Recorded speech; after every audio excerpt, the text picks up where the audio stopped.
வேண்டாம். ஸோ மேடையில் இருப்பவர்களுக்குன்னா எல்லாருமே கிட்டத்தட்ட எனக்கு ஜூனியர் தான். ஸோ நான் வந்து 70 வருஷம் சினிமானுடைய சீனியர் நான். நிறைய டைரக்டர்ஸ், நிறைய கேமராமேன், நிறைய வசனகர்த்தா, நிறைய நடிகர்கள், இன்னும் என்ன சொல்றதுன்னே தெரியல. ஆனால் சினிமா தான் என் குடும்பம். அந்த குடும்பத்தோட நான் என்னைக்குமே இருப்பேன் ஆண்டவனுடைய அருளால். நீங்க எல்லாம என் குடும்பம் தான். இன்னைக்கு வேணா மீடியா எத்தனை ஒண்ணா மாறி இருக்கலாம், பட் எல்லாரும் என்னுடைய குடும்பம் மாதிரிதான் நான் நினைக்கிறேன். ரங்கராஜ் சார் என்னுடைய ஃபர்ஸ்ட் படமா செகண்ட் படமான்னு ஞாபகம் இல்லை, நெஞ்சமெல்லாம் நீயே.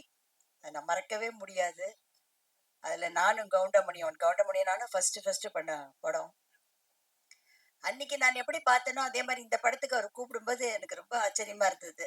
ஏன்னா அவருடைய படங்கள் வந்து சாங்ஸ் டெஃபினட்டா அவருக்கு ரொம்ப லக்கு. டைட்டில் அவருக்கு ரொம்ப நல்ல லக்கு.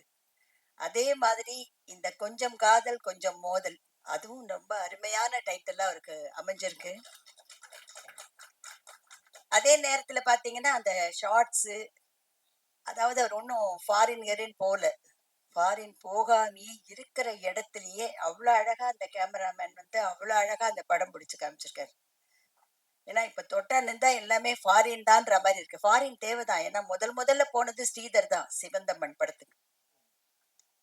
ஃபர்ஸ்ட் போனது அவர் தான். ஸோ இருந்தாலும் அந்த இருக்கிற இடத்துலயும் அந்த பாட்டும் நல்லபடியா அமைஞ்சிருக்கு. ஸ்ரீகாந்தும் பூஜிதாவும் ரொம்ப அழகா அதுல நல்லா பண்ணிருக்காங்க. நல்ல கண்ணுக்கு நல்ல இதுவா இருக்கு. நிஜமாவே இந்த மாதிரி படங்களை வந்து நிறைய என்கரேஜ் பண்ணணும். கொஞ்சம் பண்ணாதான் அடுத்தவங்க வரவங்களுக்கு நம்பிக்கை இருக்கும். இல்ல இதுதான் ஃபார்முலான்னா அப்புறம் என்ன பண்றது சொல்லுங்க பாக்கலாம். நானே இப்ப வெளியில வந்து ஏன்னா எல்லா படங்களும் வேணும் தான், நான் வேண்டான்னு சொல்லல. நமக்கு நிச்சயமாக ஒரு மாறுதல் வேணும், நமக்கு நிறைய வித்தியாசங்கள் வேணும். ஏன்னா நிறைய அப்பதான் பாக்குறதுக்கு புதுசு புதுசா பாக்கணும்ன்றாங்க. அதே நேரத்துல குடும்பத்துல இருக்கிறவங்க எல்லாருமே கொஞ்சம் இந்த மாதிரி படங்களும் வேணும்னு சொல்றாங்க கொஞ்சம். அந்த மாதிரி பார்க்கும்போது கிட்டத்தட்ட இந்த கலாட்டா கல்யாணம், சுமதி அண்ட் சுந்தரி டைப்ல ஒரு கலாட்டா உள்ள ஒரு படமா இருக்கு. நான் இன்னும் ஃபுல்லா பார்க்கல. என்னுடைய கேரக்டர் வந்து இந்த பூஜிதா ஹீரோயினோட பாட்டி, என்ன வச்சுதான் அவங்க பிளே பண்றாங்க.